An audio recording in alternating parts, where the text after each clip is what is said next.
Week 1 of the NFL season is officially in the books, and there was a lot that happened over the past few days. We saw what very well could prove to be the game of the year between the Ravens and Bills, and we also saw Aaron Rodgers turn the clock back against the Jets and have a 4-passing touchdown game, which was the first time a Steelers quarterback had a 4-passing touchdown game since Ben Roethlisberger back in November of 2020.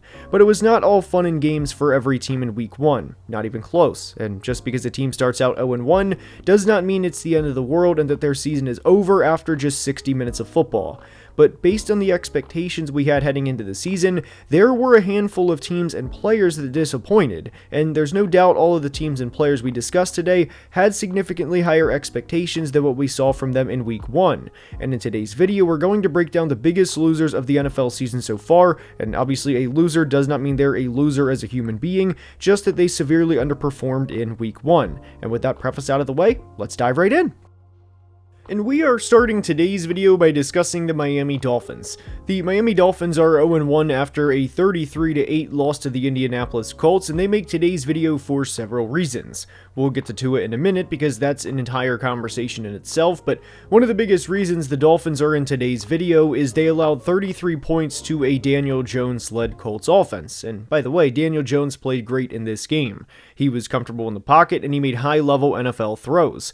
There was a great throw to Tyler Warren early in the game for 20+ yards against quarters coverage, and there was also a really good eye manipulation play from Daniel Jones on the 27-yard touchdown to Michael Pittman, and credit where it's due, this was a really good play for not just Daniel Jones, but any NFL quarterback. But why the Dolphins are in today's video is this was supposed to be the start of the new look Dolphins. We all know how soft the Dolphins were at times last year, and especially offensively, as they more or less tried to use the short, quick passing game, meaning within 5 yards of the line of scrimmage, as an extension of the run game because they couldn't generate push from their offensive line. But the defensive line, and specifically the pass rush, were supposed to be strengths for this team, and outside of one sack on Daniel Jones in Week 1, they were pretty non-existent. And what's funny is, the touchdown to Michael Pittman we mentioned came immediately after the only sack of the day Miami had.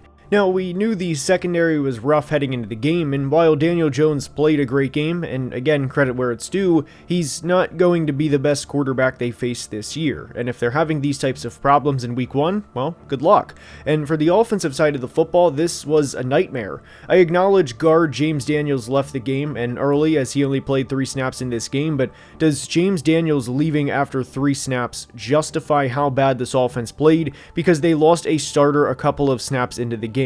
And the answer to me is no.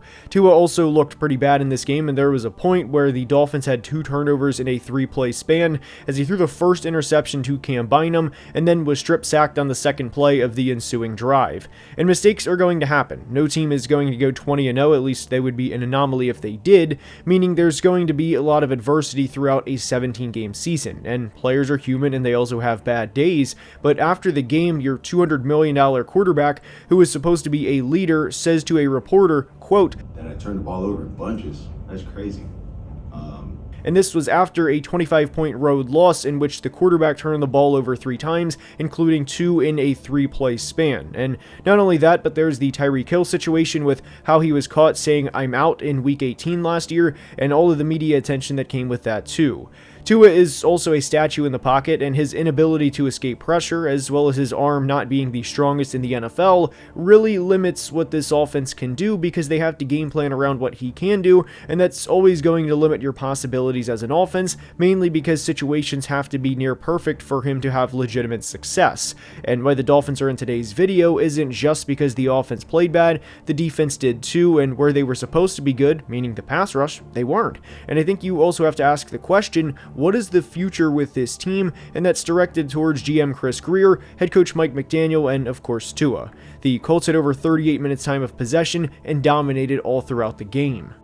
Now, I think we've all done this at some point. We throw together a late parlay right before kickoff, and then after you place the parlay, you realize that so-and-so had limited practice all week due to a nagging injury. Well, here's the thing. Smart bettors use analytics to help tilt the odds in their favor, and that's exactly what HOF Bets does for me. And after years of saying, well, this guy's probably going to do this, or this team surely can't lose another game in a row, now whenever I'm thinking about placing a parlay or multiple player props, I run it through HOF Bets. It's easy to use, and I like the parlay optimizer, and I know I'm definitely guilty of talking myself into one more leg or one more player hitting whichever threshold from a yards or touchdown standpoint, but the parlay optimizer provides better context as to which legs look risky and how to maximize my chances of hitting with confidence.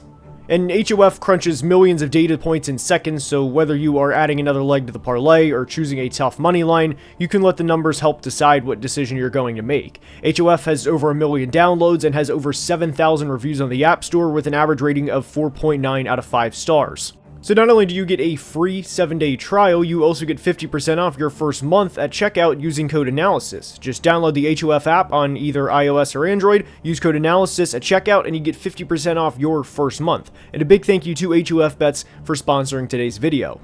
Next up is the Carolina Panthers, and I'll be honest, I was really frustrated with how this team played in Week 1, and during the Week 1 preview on Friday, I was pretty confident in the Jags because of a couple of reasons. I really thought that the Panthers would miss Adam Thielen, who in a lot of ways was Bryce Young's safety blanket in 2024, and I also did not like the fact, and really did not like the fact, that they were without their left tackle in Ikem Ekwonu, and the difference of Ikem Ekwonu at left tackle and Josh Nijman starting at left tackle going up against a player in Josh Hines-Allen was very noticeable, as Nijman allowed 6 pressures in this game, and whenever you don't have your left tackle, obviously it's a big deal, but whenever you are starting Josh Nijman in place of Ikem Ekwonu, well, the difference was palpable. Now, one play that really just kind of summarizes the frustrations within this game for the Carolina Panthers is Bryce Young not getting enough on the football. There was a play late in the first quarter, it was 3rd and 5, and I do want to credit Dave Canales for calling a really good play here. It's 3rd and 5, pretty clear across the board that the Jags are running either cover 1 rat or a cover 1 or with a safety over the top, and that the linebacker's going to come in on a blitz. It's clear man-to-man coverage, and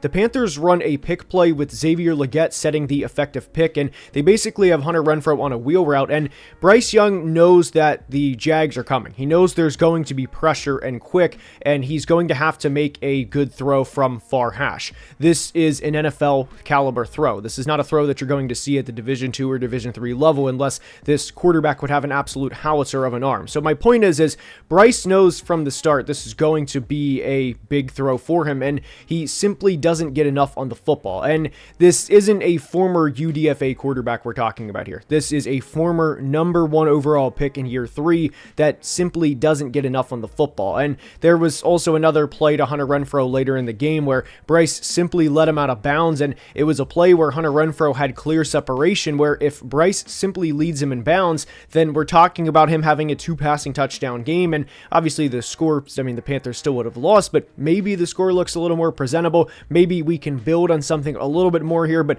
I thought that there was a lot of meat left on the bone from Bryce Young in this game, and unfortunately, that's how it's been for most of his now going on 3-year career.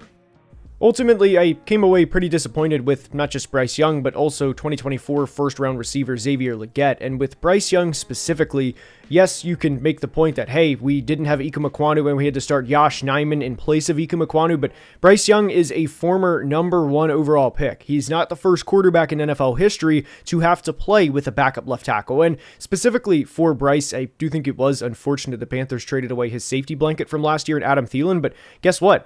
These types of moves happen, and you're going to have to adjust to that on the fly. That's part of the NFL. The NFL is a business first and foremost, and there were several plays that I would have liked to have seen Bryce make that ultimately he did not. And the reality is he had a 27-yard touchdown in what was by pretty much every definition garbage time, and if you take away that 27-yard touchdown, his stat line becomes 17 of 34 for 127 yards and 2 interceptions. Now, I will say in fairness, the second interception was definitely not his fault, but the first one was, and it was a play where I simply don't think Bryce Young saw the safety coming down, and to make matters worse, it was on a 2nd and 1 play where Bryce could have easily ran for a couple of yards to pick up the first down, and these are the things that I worry about with Bryce Young, either not seeing things in year 3, or like we said with the specific play to Hunter Renfrow at the end of the first quarter, not being able to have the physical ability to put enough on the football when you are under pressure in hell or high water situations.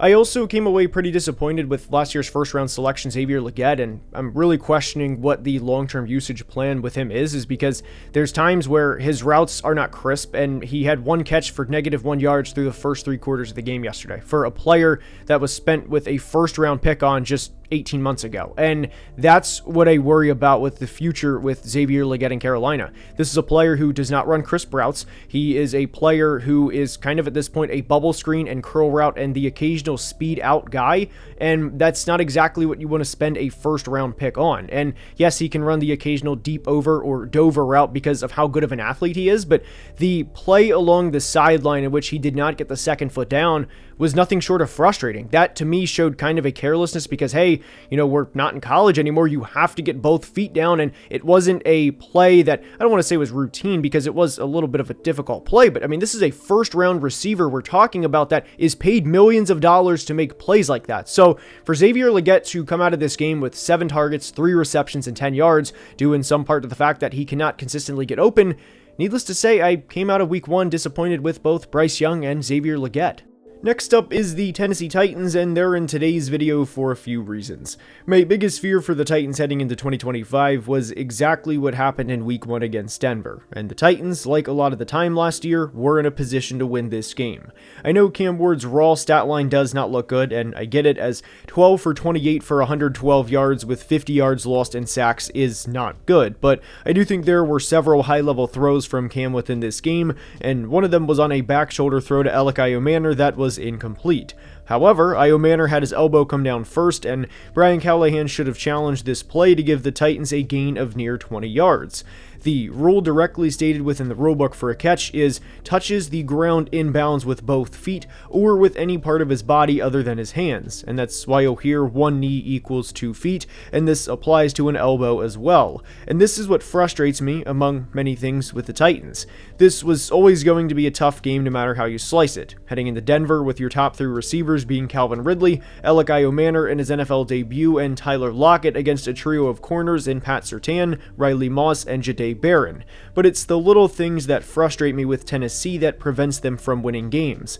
We've discussed this on the channel before, but the Titans were top 4 in both penalties and yards last year, and that is a direct reflection on the coaching staff. And I was hoping we would see a lot cleaner of a game from the Titans in week 1 of 2025, and that we would turn a page on what was a bad year for them last year. But they came out and had 133 yards of total offense and 131 yards in penalties. And this is largely why they're in today's video. If you sit back and ask the question, do you see Brian Callahan here long term, who is now 3-15 as a head coach and whose team has games against the Rams, Colts, and Texans in the next 3 weeks, do you think Tennessee is going to win 2 of those 3 games to improve to 2-2 through 4 games? Because I don't. And like we said in a video recently, it's not because the Titans don't have talent. They do. And on paper, they should win anywhere from 6 to 9 games. But I have serious concerns with the coaching staff. And for as bad as special teams was for Tennessee last year, credit where it's due. They stepped up in this game. Joey Sly made 4 field goals, they recovered a muffed punt, and they were responsible for the Titans getting a field goal before half due to a long kick return. But the miscues and the constant stepping on your own foot is something I don't think that's ever going to change under Brian Callahan. There was also a play in the second quarter where the Titans called a screen, and Cam Ward had to throw it into the dirt because all 3 receivers in the area were blocking and nobody turned around for the ball. And this is why the Titans are in today's video. It's hard enough to get 1 win in the NFL, let alone 10 or so, which is generally required to get to the postseason, and in a game where you cause 4 turnovers, play really good special teams, which was certainly not the case last year, you only put up 12 points and you shoot yourself in the foot by having constant miscues and over 130 yards in penalties. The drops were also an issue too, which played a huge part in Cam Ward's numbers looking the way they did. Yes, Cam Ward hung out in the pocket a little too much at times, as that should be expected from a rookie in his NFL debut, but the receivers also let him down multiple times as well. Now, I don't know if Cam Ward even saw the blitzing DB on the final play of the game until it was far too late, but there were arguably 3 drops from Calvin Ridley within this game that may have changed the outcome of the game, specifically the big drop with 55 seconds left, but also with how Cam Ward is viewed at the moment due to completing just 12 of 28 passes in his debut. I thought Cam Ward played well for his NFL debut, especially in as tough of an environment as Denver is, but one of my biggest concerns heading into the year was that the Titans would fail Cam Ward, and unfortunately, it reared its ugly head just 60 minutes into the 2025 NFL season.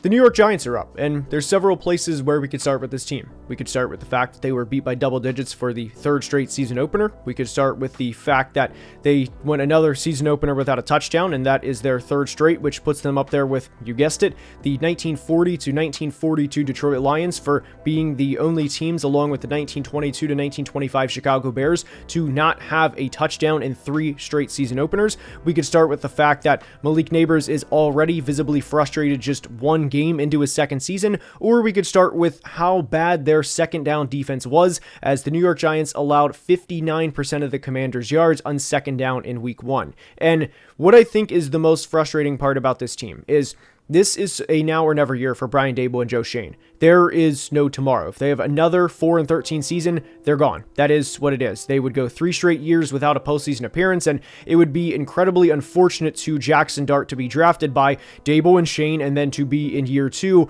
with a new head coach and GM, because this team did not work out the way that Brian Daboll and Joe Schoen wanted. And we could also start with the fact that, by the way, that Joe Schoen has invested a ton of draft capital and free agency and money assets into the offensive line with very, very little to show for it. And he inherited Andrew Thomas, who unfortunately has missed a lot more time than Giants fans and everybody would like to see over the past couple of years. But my point is he didn't draft Andrew Thomas. That was a player that was already on the roster that he inherited. So it's not like, hey, this is the one calling card that he has, that he brought in Andrew Thomas himself. So needless to say, one game in, this is a very, very bleak situation. I hope it gets better, but the Giants have undoubtedly one of, if not the most difficult schedules in all of football in 2025, and what's unfortunate for them is the Cowboys are already coming off of a couple of extra days of rest in week 1, but they also looked pretty good offensively, and if they put up 20 points in week 2, which I do think they will against the Giants defense, then I question if the Giants are going to be able to put up 20 points themselves, simply because I don't trust Russell Wilson at quarterback based on what we saw in week 1. And I don't want to disrespect the Commanders defense, but I don't think the Commanders defense is going to be amongst the absolute top 2 or 3 units this year, and that it was going to be an anomaly for how Russell Wilson's going to play. The Commanders defense is not awful, but it's not one of the best either, and for Russell Wilson to look just not great like he did in the debut, and to have Malik Nabers running open, not just a couple of times, but several times throughout the game, wide open, and to not be able to hit him, and then to see your star receiver show the frustration that Malik Nabers did, and understandably showed, on the sideline in week 1 of his second season, I don't have a lot of positive things to say about this franchise at this point in time, and unfortunately that's why they make today's video. One of my other biggest gripes that I had with the Giants in this game was once they got down into the high red zone, they were inside the 3-yard line. They have Malik Nabers on the team. They choose to run a jumbo package. Okay, they want to keep Malik Nabers out to run the jumbo package. Whatever, go for it, right? You know, we can just try and pound the rock. We can run the football right at the middle, show that we are the bigger team against our division rival, and play grown man football. But you know what the Giants called instead? They called a play action pass and threw the ball to backup 5th-round rookie Marcus Bowe. No disrespect to Marcus Bowe, but I know this is going to be a hot take here, but I do think Malik Nabers is a better option to throw the football to than Marcus Bowe. And that is coming from a play caller and a head coach that is in a now or never season with his job by every definition on the line. And when you look at the positives from the Giants' season debut, I'll be honest, guys, there's not a lot. And to make matters worse, Daniel Jones had the game of his life, and he threw for the most passing yards in the first half against the Dolphins in week 1 out of any game in his entire career. And this was about as nightmare of a week 1 as you're going to have for the Giants, because you lost to a division rival, you didn't score a touchdown, you got beat by double digits on the road, and you joined the 1940 Detroit Lions for 3 straight years of not scoring a touchdown in your season opener. And if you are in the 2020s getting compared to a team back in the 1940s, breaking news, that is not a good comparison. So pretty much everything that could have went wrong for the Giants in their season opener, unfortunately went wrong for them. And I am at the point where, I want to see Russell Wilson for maybe a game or 2 more, just so we're not immediately throwing Jackson Dart into the fire, and that, hopefully we have Andrew Thomas come back and then go with Jackson Dart. But the point is I think we're going to see Jackson Dart before the end of September. And to be honest, I would be pretty surprised if we don't see Jackson Dart by the end of September based on what we saw in week 1 against the Washington Commanders. I think the Detroit Lions have a case to be in today's video, as they looked like a completely different team without Ben Johnson and Aaron Glenn, as well as Frank Ragnow and Kevin Zeitler along the interior offensive line, but I will give that another game or two, as I do think the Packers are a legitimate Super Bowl caliber defense, and you saw the speed that the Packers defense played with both Micah Parsons and Edge Cooper, and I think there's a very real scenario where both of those players are all pro at season's end, and that was a pretty tough draw for the Lions in week 1, though with what they showed last year, given that they were a top 15 scoring offense in NFL history, I am going to give that at least a couple of more weeks before we really hammer into the Lions, if in fact that they do not come out of what we just saw from them in week 1. But that's all I have for today. I hope you enjoyed, and if you did, please like the video and subscribe, as it helps the YouTube channel tremendously, as well as the almighty YouTube algorithm. I cannot thank you guys enough for the support, and until next time, please be safe and have a great day. Love you guys.